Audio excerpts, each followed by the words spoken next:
Mari kita masuk dalam doa. Bapa yang di surga, kami berterima kasih kepadamu karena pada siang hari ini kami diberi kesempatan untuk datang beribadah. Kami yang sudah hadir, kami boleh mendengarkan firman-Mu. Itu sebabnya pakailah hamba-Mu dalam segala keterbatasannya, berikan hikmat yang daripada Tuhan, supaya firman Tuhan yang disampaikan benar-benar boleh menjadi pedoman bagi hidup kami. Di dalam nama Tuhan Yesus kami berdoa. Amin. Shalom saudara sekalian, kita akan sama-sama melihat satu bagian firman Tuhan. Pengkhotbah 12 ayat 13 sampai 14. Pengkhotbah 12 ayat 13 sampai ayat 14. Demikianlah firman Tuhan. Akhir kata dari segala yang didengar ialah, takutlah akan Allah dan berpeganglah pada perintah-perintahnya, karena ini adalah kewajiban setiap orang. Karena Allah akan membawa setiap perbuatan ke pengadilan yang berlaku atas segala sesuatu yang tersembunyi, entah itu baik, entah itu jahat. Satu bagian lagi firman Tuhan di dalam Kolose 3 ayat 23 dan 24. Saya bacakan buat kita sekalian. Kolose 3 23 24. Apapun juga yang kamu perbuat, perbuatlah dengan segenap hatimu seperti untuk Tuhan dan bukan untuk manusia. Kamu tahu bahwa dari Tuhanlah kamu akan menerima bagian yang ditentukan bagimu sebagai upah.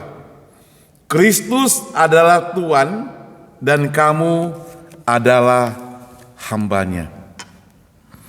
Tema pada hari ini adalah hidup yang bertujuan. Hidup yang bertujuan. Saudara, kita tahu bahwa Allah menciptakan kita semua. Menciptakan kita dan menempatkan kita di dunia ini. Menciptakan kita dengan rancangan yang sangat mendetail. Allah itu sangat baik. Dia mendesain semuanya dengan penuh perhatian buat setiap kita. Artinya dia sudah siapkan apa yang akan kita lakukan, dan dia sudah sediakan untuk semuanya itu buat kita sekalian. Dia memberikan tempat tinggal, memberikan makanan, kenyamanan, dan sebagainya. Itu manusia yang diciptakan oleh Tuhan. Itu sebabnya kita ada di dunia ini bukan tanpa tujuan. Bukan hanya datang ke dunia, mulai dari bayi kemudian dibesarkan, makan, tidur, kerja, makan, tidur, kerja, besar, menikah, punya anak, bertambah tua, punya cucu, sudah sakit, kemudian meninggal dunia. Bukan hanya sekedar itu. Allah punya maksud supaya kita ditempatkan di dunia ini. Itu sebabnya maka kita perlu hati-hati memperhatikan tujuan daripada Allah menciptakan kita. Seorang pendeta bernama Rick Warren dalam bukunya, dia menuliskan bagaimana Allah menempatkan kita di dunia ini dengan tujuan. Bukunya yaitu Hidup yang Digerakkan oleh Tujuan, yang menyatakan bahwa Tuhan memiliki rencana dan tujuan bagi setiap orang. Nah, di sini ada 5 tujuan hidup menurut dia. Pertama dikatakan, manusia itu dirancang untuk menyenangkan hati Tuhan. Dirancang, diciptakan untuk menyenangkan hati Tuhan. Yang kedua, manusia dibentuk untuk menjadi keluarga dari Allah. Yang ketiga, manusia diciptakan untuk serupa dengan Kristus.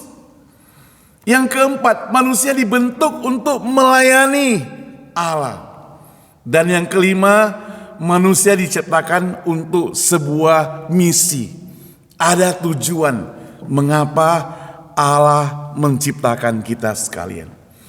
Seorang pendeta yang terkenal, juga seorang penginjil terkenal bernama Billy Graham, dia juga bercerita tentang tujuan hidup. Billy Graham menegaskan bahwa tujuan hidup adalah membantu orang lain menemukan hubungan pribadi dengan Allah melalui pengenalan akan Kristus. Jadi sebenarnya tujuan kita hidup ini bukan hanya sekedar cari uang. Cari uang itu penting, tapi bukan sekedar mencari uang. Kita hidup bukan hanya memperhatikan keluarga kita. Keluarga kita penting, tapi kita juga perlu memperhatikan ciptaan Tuhan yang lainnya. Maka firman Tuhan ingatkan, pergilah ke seluruh dunia, beritakanlah Injil kepada segala makhluk. Nah, jadi itu merupakan tujuan hidup manusia. Saya mencoba menguraikan apa yang disebut dengan menyenangkan hati Tuhan. Saudara, setiap anak, kita sebagai anak, kita rindu menyenangkan hati orang tua kita. Orang tua kita juga demikian. Atau kita sebagai orang tua juga demikian. Kita rindu juga menyenangkan hati anak-anak kita. Itu sebabnya kita perlu jaga diri. Kita perlu tahan amarah, tahan nafsu dan sebagainya. Kita perlu berpikir yang mendalam dalam hal berkata-kata, dalam hal bertindak, dalam hal memberikan nasihat. Jadi tujuannya adalah untuk menyenangkan. Nah, di dalam hal menyenangkan itu kita perlu terapkan yang tidak boleh hilang adalah kata disiplin. Disiplin terhadap anak, mendidik, memberikan pelajaran, artinya juga memperhatikan dan mengajar. Nah, waktu kita mengajar, memberikan disiplin, tentunya tidak menyenangkan. Saya ingat sekali, saudara, murid-murid itu tidak suka kalau diberikan disiplin. Kalau sebagai seorang guru ya, kalau kita kasih peraturan, suruh mereka diam, suruh mereka hanya duduk tenang, mereka tidak mau. Mereka mau bebas. Maka di dalam sekolah, di kelas itu kalau dikatakan besok libur, orang senang sekali karena bebas gitu ya, bebas. Nah, jadi manusia itu seperti itu. Anak-anak seperti itu. Kita anak Tuhan juga seperti itu. Kalau dikasih peraturan banyak, kita tidak merasa senang. Kita gak suka. Saya dan Ibu Susan, kita pernah sekolah di seminari di Malang 4-5 tahun. Dengan peraturan yang sangat ketat. Pagi-pagi jam 5 itu sudah harus bangun. Semua sudah harus mandi siap-siap untuk doa pagi, ya, baca Alkitab sendiri, berdiam diri saat teduh sampai lebih kurang setengah jam, 1 jam kalau tidak salah, ya.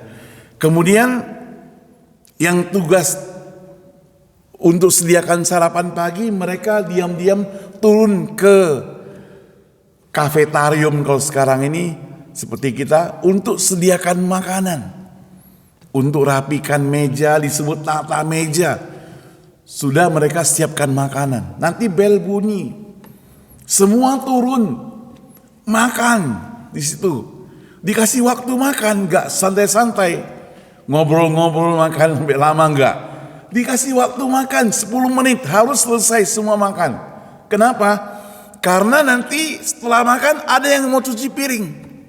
Yang cuci piring juga lebih kurang 10 menit. Harus selesai semuanya. Ratusan piring itu dicucikan secara berkelompok. Ramai. Ada yang bagian sabun, ada yang bersihkan bagian sabun, kemudian bagian bilas, bagian kasih air panas, bagian lap, sampai di rak piring. Sampai bersih. 10 menit harus bersih. Ruang makan bersih, dapur bersih dan sebagainya. Piring-piring semua bersih. Nanti baru lanjutkan kuliah. Di kuliah masih ada kebaktian kalau siang hari. Nanti siang juga demikian. Jam 12 sudah mulai teng bunyi, kelas selesai. Ada yang tugas sediakan makan siang. Kalau masak kita tidak ikut-ikutan. Sediakan makan siang, ya urutannya sama lah. Jam makan siang, kemudian ada waktu makan siang, kemudian ada yang cuci piring, tata meja dan sebagainya. Nanti sore juga demikian. Sampai jam 10 malam, bel bunyi, sudah siap-siap, sudah harus masuk kamar. Ya, karena 10.30 semua sudah gak boleh ribut lagi, sudah harus tidur. Karena besok pagi-pagi jam 5 harus bangun. Jadi hidupnya seperti begitu. 5 tahun retreatnya, saudara. 5 tahun seperti itu. Jadi ada yang senang, suka, ada yang gak suka. Ada yang melanggar, ada. Ya. Kenapa melanggar? Ya karena gak bisa tidur lah. Ya ada yang malam-malam masih mau cari makan. Ya, cari Indomie lah, paling gampang Indomie masak tanpa kompor bisa kan ya. Jadi air panas di termos, kemudian tinggal tuang, tutup berapa lama, nanti jadi Indominya. Ya. Itu makanan kalau tengah-tengah malam. Nah, semuanya dilewati. Ada yang merasa senang. Nanti dalam seminggu, Senin sampai hari Minggu, yang boleh keluar hanya Rabu. Rabu itu habis makan boleh keluar sebentar belanja-belanja. Sore jam 6 harus pulang. Hari Minggu boleh keluar, gak boleh belanja, tapi untuk pelayanan atau kebaktian. Nah itulah kegiatan kita selama 5 tahun kalau sekolah, 5 tahun di situ. Saudara bayangkan, orang yang biasa bebas di luar, yang biasa nonton tidak boleh nonton, yang biasa pergi kelayapan pulang malam gak boleh, yang biasa jalan-jalan mau ngobrol suka hati begadang gak boleh sekarang. Jadi di situ dibentuk selama 5 tahun. Ikuti disiplin seperti itu. Awalnya kita juga gak senang. Ada yang ngomel-ngomel juga. Tidak merasa senang dan sebagainya. Tapi setelah dilewati sampai 5 tahun, mengenang kembali. Kadang-kadang punya kerinduan seperti itu. Betapa disiplin, betapa tenang ya. Bangun pagi-pagi makanan sudah tersedia gitu ya. Tinggal sarapan pagi, siang-siang makanan siang sudah tersedia. Malam saya jadi ingat anak kami yang ada di San Diego. Ya dia beda dengan Jessica yang di sini tentunya. Kalau kita tanya, sudah makan belum? Belum ya. Kamu makan apa tadi? Tadi saya masak bistik katanya gitu. Wah, dia harus masak sendiri, harus cari makan sendiri, ya. Ya, jadi ada disiplin seperti itu. Tentunya ada nilai positif untuk dia gitu. Ada kelebihan yang bisa dia dapatkan. Nah, sama seperti kita semuanya. Ketika Tuhan merancang semua rencana dalam hidup kita, dan dengan disiplin-disiplin yang ada, dan kita ikuti dan kita mau taat, disitulah kita menyenangkan hati Tuhan. Disitulah kita menyenangkan hati Tuhan. Orang yang menyenangkan hati Tuhan, dia tidak suka-suka hati gitu ya. Dia akan setia kepada Tuhan. Dia sayang sekali pada Tuhan. Sama seperti kita. Kita kalau mau senangkan siapa saja, anak kita ataupun orang tua kita, kita mesti setia. Tidak sedikit-sedikit marah kepada dia ya. Kemudian dengan tulus hati, dengan penuh hormat. Saudara, di dalam Efesus 5 ayat 10 firman Tuhan berbunyi, ujilah apa yang berkenan kepada Tuhan. Jadi perlu diuji perbuatan kita setiap hari. Perlu diuji apakah yang saya lakukan itu berkenan di hati Tuhan. Berkenan enggak di hati Tuhan? Kalau berkenan di hati manusia, menyenangkan hati manusia, belum tentu menyenangkan hati Tuhan. Karena apa yang menyenangkan hati manusia, sekali lagi belum tentu menyenangkan hati Tuhan. Yang kedua, kalau tadi menyenangkan Tuhan, yang kedua, menjadi keluarga Allah. Ada persekutuan yang sesungguhnya. Jadi Allah menciptakan manusia hidup dalam persekutuan dengannya dan sesama orang percaya.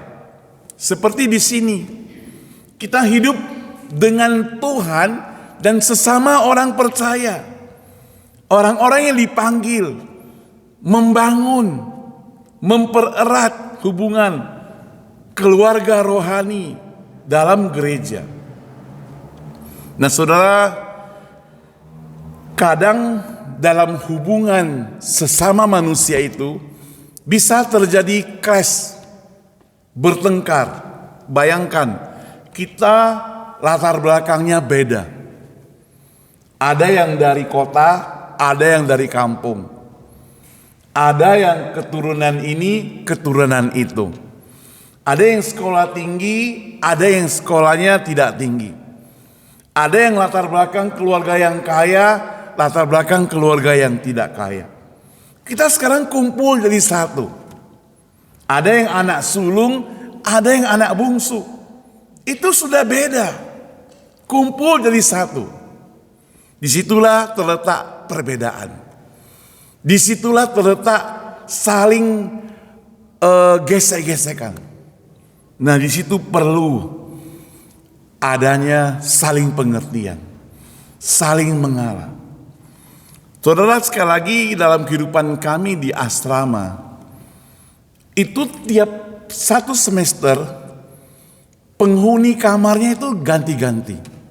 Jadi misalnya hari ini teman kamar saya si B, maka nanti semester depan ganti si A.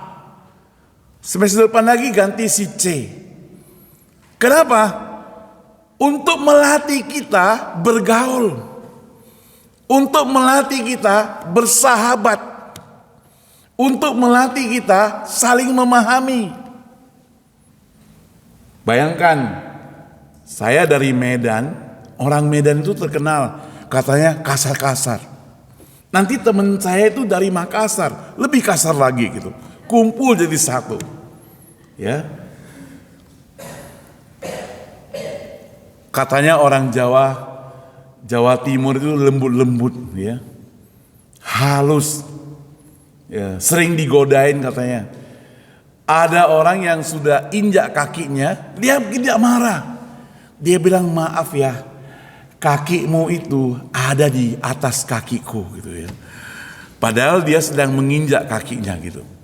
Nah, jadi pada saat seperti itu kita perlu saling mengerti, saling memahami. Tidak begini maksudnya, Oh, kita tahu teman kita itu bisa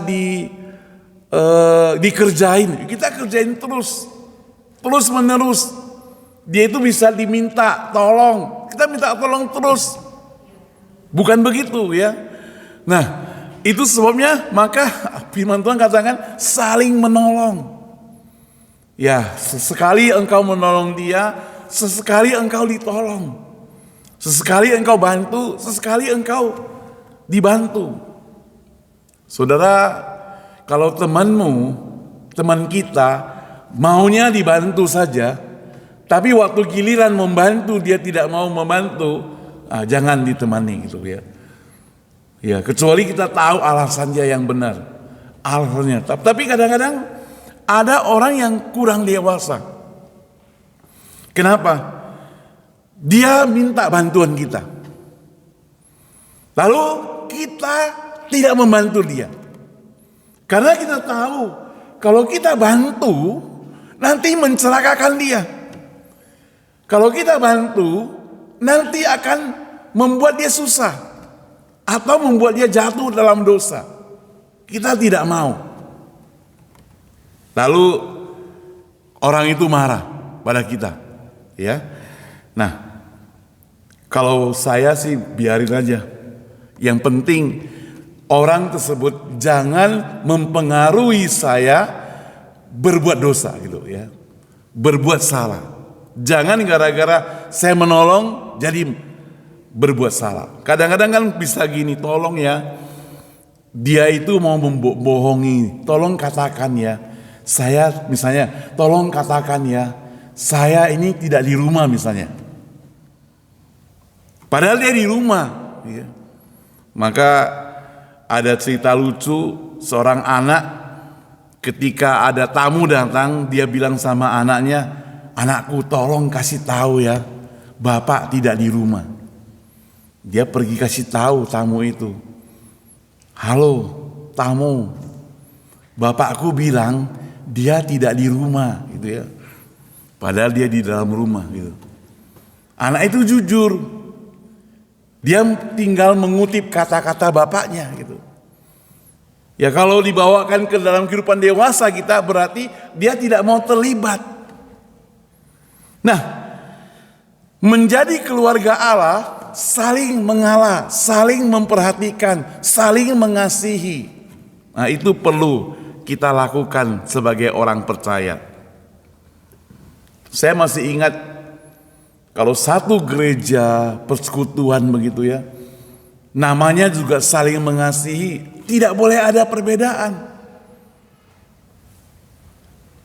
Kalau misalnya ada perbedaan, tentu sangat membahayakan dan dapat membuat kekacauan. Kadang saudara kita tanpa sadari, misalnya kita mau foto bersama gitu. Saya pernah lihat orang Kristen, orang gereja foto bersama. Oh dia ikut foto, saya gak mau. Gak mau ikut. Sini gak ada ya. Jadi foto bersama ini sekarang. Karena dia gak suka orang itu ikut foto, dia marah-marah. Iya.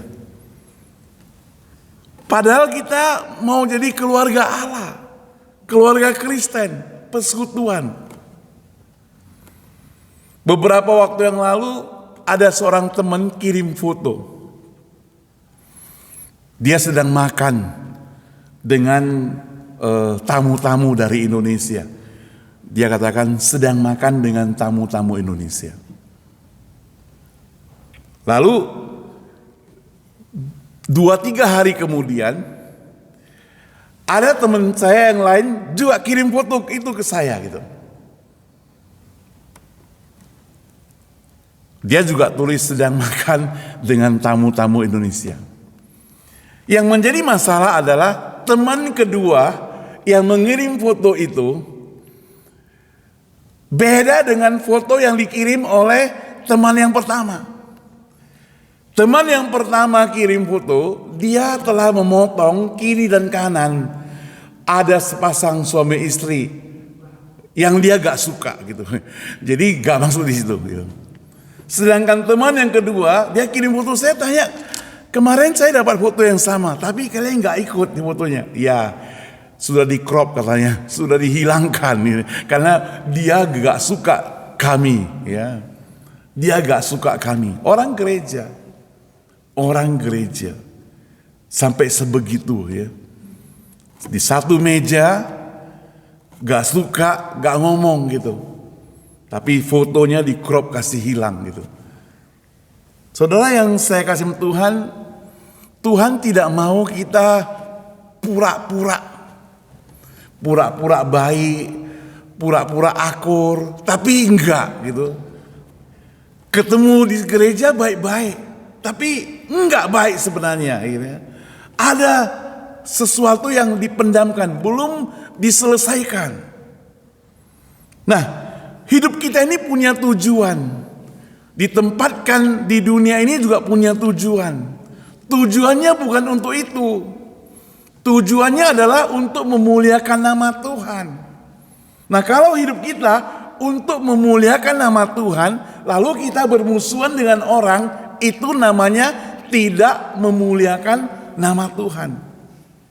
Keluarga yang tidak memuliakan nama Tuhan. Satu keluarga tapi musuh-musuhan, itu berarti tidak memuliakan nama Tuhan. Nah, ini yang perlu kita koreksi. Kalau kita mau hidup sesuai dengan tujuan daripada Allah. Yang ketiga, diciptakan, kita ini di dunia diciptakan menjadi serupa dengan Kristus. Jadi sekali lagi tujuan hidup kita adalah serupa dengan Kristus melalui proses pemuridan. Kristus itu bagaimana sih? Kristus itu punya pengampunan, Kristus punya kasih, Kristus itu memperhatikan, Kristus itu selalu menggandeng orang lain. Kristus itu bahkan musuhnya pun dia tidak benci. Nah, kita katakan mau serupa dengan Kristus kan? Itu berarti kita harus seperti itu. Menjadi serupa dengan Kristus berarti kita menteladani Kristus. Bagiku hidup adalah Kristus, firman Tuhan. Hidupku bukan aku lagi, firman Tuhan. Jadi hidup kita bukan aku lagi, tapi Kristus di dalamku. Waktu Kristus di dalamku berarti aku hidup sesuai dengan apa yang Kristus mau. Kristus mau saya mengampuni, saya harus taat untuk mengampuni. Saudara, saya gak bisa bayangkan kalau dalam hidup kita itu hari ini masih ada orang yang belum kita ampuni. Terserah, kalau mereka tidak mengampuni kita ya gak apa boleh buat. Yang penting kita kuncinya, kita harus mengampuni. Saudara yang saya kasih Tuhan, Yohanes 8 ayat 31 sampai 32 berbunyi demikian. Jikalau kamu tetap dalam firman-Ku, maka kamu benar-benar adalah murid-Ku, dan kamu akan mengetahui kebenaran. Dari kebenaran itu akan memerdekakan kamu. Apa maksud firman Tuhan ini? Dikatakan, jikalau kamu tetap dalam firman Tuhan, tetap setia, tetap taat, tetap melaksanakan firman Tuhan, maka kamu dan saya itu benar-benar adalah murid Kristus. Dengan demikian kita tahu itu kebenaran. Dan kebenaran akan memerdekakan kita. Saudara, kalau kita tahu firman Tuhan itu benar, lalu kita melanggar, kita tidak taat, kita tidak mau ikuti, berarti kita sangat terikat sekali dengan ketidakbebasan itu. Itu berarti kita tidak merdeka. Kita punya dendam. Kita tidak bisa mengasihi. Kita tidak bisa menolong. Matius 4 ayat 19 berbunyi, mari ikutlah aku. Karena firman Tuhan katakan, kamu, aku dan kamu semua akan kujadikan penjala manusia. Saudara bayangkan, kalau kita tidak serupa dengan Kristus, bagaimana kita dapat mengerjakan pekerjaan dari Kristus ini, yaitu menjala manusia. Yang keempat, saudara. Tadi yang pertama, menyenangkan hati Tuhan. Yang kedua, menjadi keluarga Allah. Yang ketiga, menjadi serupa dengan Kristus. Yang keempat, tujuan hidup kita di dunia ini dibentuk untuk melayani Allah. Jadi setiap orang punya karunia oleh Roh Kudus untuk melayani Allah. Masing-masing karunianya berbeda. Ada yang karunianya bernyanyi, ada yang karunianya berkhotbah, mengajar, ada yang karunianya mungkin masak, ada yang karunianya mungkin berkata-kata, mengajak orang, ada yang karunianya memberikan penghiburan. Saudara, memberikan penghiburan itu baik, saudara. Kadang ada orang mengalami kesulitan, teman kita mengalami kesulitan, dia sungkan ceritakan pada pendeta. Tapi kepada saudara dia berani ceritakan. Dia ada masalah keluarga, dia tidak mau orang tahu. Tapi kepada kamu dia bisa ceritakan. Bagaimana engkau memberikan nasihat kepada orang itu? Apakah begitu engkau mendengar keluhannya, langsung engkau marah, langsung engkau katakan itu salahmu, itu gara-gara kamu? Stres dia, saudara.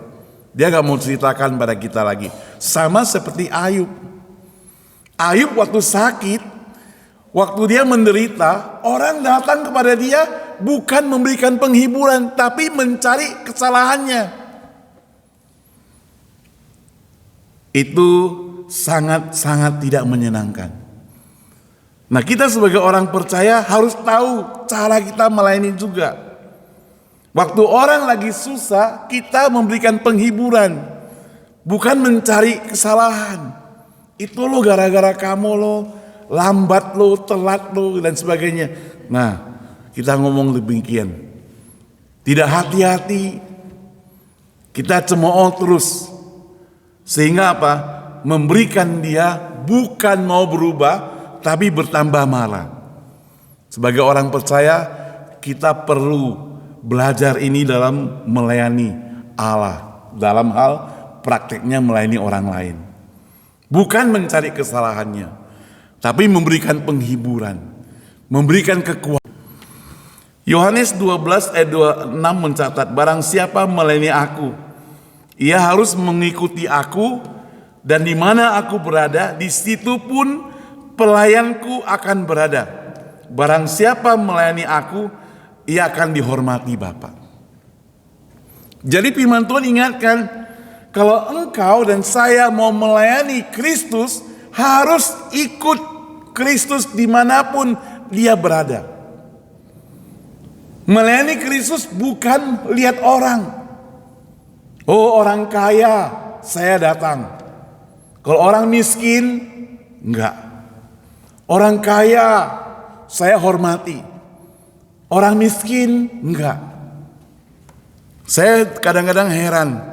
Kita sebagai orang Kristen, kenapa kita bedakan orang kaya dan orang miskin?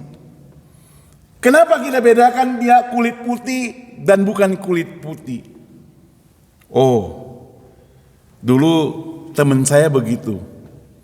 Saya tanya, mengapa engkau beda-bedain ya orang yang kulit putih dengan orang yang bukan kulit putih? Saya kasih tahu dia, kamu kalau pergi ke San Francisco, yang kulit putih banyak homeless di downtown gitu. Kamu nggak tahu, dia asal mandi bagus-bagus, cukur jenggot bagus-bagus, rapi-rapiin, pakai pakaian bagus. Ke Indonesia, lu pikir dia orang hebat, padahal dia homeless. Bisa jadi, ya kan? Nah, kadang begitu dihargai, begitu dianggap hebat. Orang yang kaya langsung dianggap hebat, dianggap luar biasa, diperhatikan. Saudara, Yesus tidak seperti itu. Ada orang kaya, pemuda yang kaya datang mencari dia, Dia tidak gopo-gopo cepat-cepat menyambut. Dia kasih pelajaran terlebih dahulu. Tanya, apakah engkau telah lakukan firman Tuhan? Orang kaya itu dia katakan, saya lakukan semuanya. Hukum Taurat saya lakukan semuanya. Tapi Yesus katakan, pergi, jual hartamu, bagikan kepada orang miskin, datang ikut aku. Dia pergi dan tidak kembali lagi. Kenapa? Karena dia lebih utamakan kekayaannya daripada apa? Daripada mengikut Yesus. Saudara, bagi orang kaya mungkin 1.000 US dollar itu kecil bagi dia. Tapi orang yang melihat, wah, hebat sekali dia, baik sekali dia, padahal kecil dan belum tahu dia dapat dari mana. Korupsi. Hari ini banyak orang kaya yang karena korupsi, saudara. Banyak orang kaya yang karena apa? Karena jual narkoba dan sebagainya, obat-obat terlarang, cepat kaya mereka. Nah, saudara yang mau jujur hidup, mau taat firman Tuhan, mau setia pada Tuhan, mau kerja baik-baik, gak jadi kaya. Lalu, apakah kita perlu menyesali? Saudara, saya katakan, kita tidak perlu menyesali. Kita walaupun tidak kaya di dunia ini, tapi di hadapan Tuhan kita adalah yang paling kaya, saudara. Amin, saudara. Itu sebabnya maka waktu kita dibentuk untuk melayani Allah, Allah tidak membeda-bedakan orang-orang yang di dunia ini. Baik kaya miskin, dia layani. Berpendidikan atau tidak, dia layani. Semua orang sama di dunia ini. Tidak ada bedanya. Karena kita adalah ciptaan Tuhan. Kita sama. Yang terakhir, apa tujuan kita diciptakan di dunia ini? Satu hal yang perlu kita perhatikan, diciptakan untuk sebuah misi. Tuhan menciptakan manusia ada satu misi yang nyata. Setiap orang dipanggil untuk terlibat dalam misi Allah, yaitu memberitakan Injil. Saudara, kita tidak tahu kapan kita dipanggil Tuhan. Dalam tempo detik bisa. Tiba-tiba pesawat India jatuh. 240 orang itu meninggal, saudara. Begitu cepat sekali waktu itu. Tiba-tiba ada bom dari Israel ke Iran atau Iran ke Israel. Ada yang meninggal. Kita tidak tahu berapa. Cepat sekali waktunya. Tapi yang menjadi masalah adalah setelah kita meninggal itu kemana? Setiap orang dipanggil untuk terlibat dalam misi Allah, yaitu memberitakan Injil kepada seluruh dunia. Dan ini tugas utama gereja. Gereja itu siapa? Gereja itu adalah setiap kita. Jadi kalau dibilang gereja bukan berarti gedung, bukan berarti hanya gedung. Gereja adalah kumpulan orang-orang percaya. Jadi kita kumpulan orang-orang percaya, kita kumpul, itu gereja. Berarti gereja itu kita. Kita ini adalah gereja. Kita masing-masing adalah gereja. Untuk menjadikan semua bangsa murid. Membawa mereka kepada keselamatan. Bagaimana caranya? Kita punya banyak cara di kantor. Dengan teman-teman kantor kita bisa ceritakan firman Tuhan. Kalau ketemu bos, kita ceritakan firman Tuhan. Ya. Kalau ada sebagian kita yang mungkin kerjanya jaga anak, maka kepada anak-anak itu kita bisa ceritakan tentang cerita itu. Daripada cerita dongeng, yang tidak menentu, lebih baik cerita daripada cerita gosip. Cerita Alkitab kita ceritakan, itu semua sangat bermanfaat. Maka firman Tuhan katakan, karena itu pergilah, jadikanlah semua bangsa muridku, dan baptislah mereka dalam nama Bapa dan Anak dan Roh Kudus. Ajarlah mereka melakukan segala sesuatu yang telah kuperintahkan kepadamu. Kepada setiap orang, baik kecil besar maupun orang tua. Kepada setiap orang, baik kaya miskin maupun mereka yang tidak punya apa-apa. Kita jadikan mereka sebagai ladang misi, memberitakan kabar sukacita kepada mereka. Nah, saudara, yang saya kasih bilang itu tujuan daripada Allah menciptakan kita. Sekarang jadi pertanyaan, hidup kita itu kan berlangsung terus ya. Makin hari makin bertambah lanjut usia, makin hari makin bertambah tua. Lalu apakah hidupmu sudah mencapai tujuan seperti itu? Kemarin saya dengar di kebaktian pendeta Stephen Tong, dia umur 85. Memang kakinya kurang kuat ya, saya lihat kalau mau ke mimbar orang menemani dia, menuntun dia untuk berdiri di mimbar. Tapi setiap minggu dia bisa khotbah 2 kali. Dan minggu depan ada konser di Jakarta. Setelah itu dia pergi ke Jepang. Dia bawa 160 orang yang akan main musik konser besar. Lalu masuk ke Amerika sebulan melayani 85. Saudara, saya pulang ke Indonesia 30 hari. Campur jalan-jalan setengah bulan. Artinya cuti setengah bulannya kita anggap mission trip lah. Pulang balik ke sini rasa capeknya itu kok berlangsung lama sekali.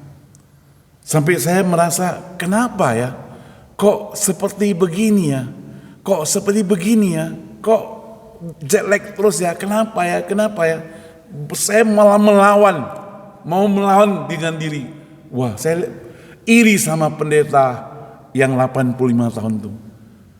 Saya masih ingat bulan lalu dia datang, anaknya wisuda. Lalu pulang minggunya khotbah lagi. Luar biasa, ya. Luar biasa. Saudara, kita perlu berdoa pada Tuhan. Kalau Tuhan masih memberi kita kesehatan, bahkan bisa berdiri hari ini, kita harus setia melayani Dia. Tetap setia pada Tuhan. Setia pada Tuhan itu banyak cara. Bawa teman datang. Jangan lebih gampang diajak. Saya lihat kenapa teman-teman Cornerstone kurang menggigit dalam membawa teman-teman datang. Kalau dibawa sih gampang. Ya, sebentar-sebentar saya dengar, oh saya mau pergi sana loh. Saya mau pergi situ loh, diajak gampang. Tapi mengajak orang kok susah begitu. Nah, kita perlu berdoa supaya kita beri kekuatan tuh. Itu tujuan dari Allah menciptakan kita semuanya. Mari kita berdoa.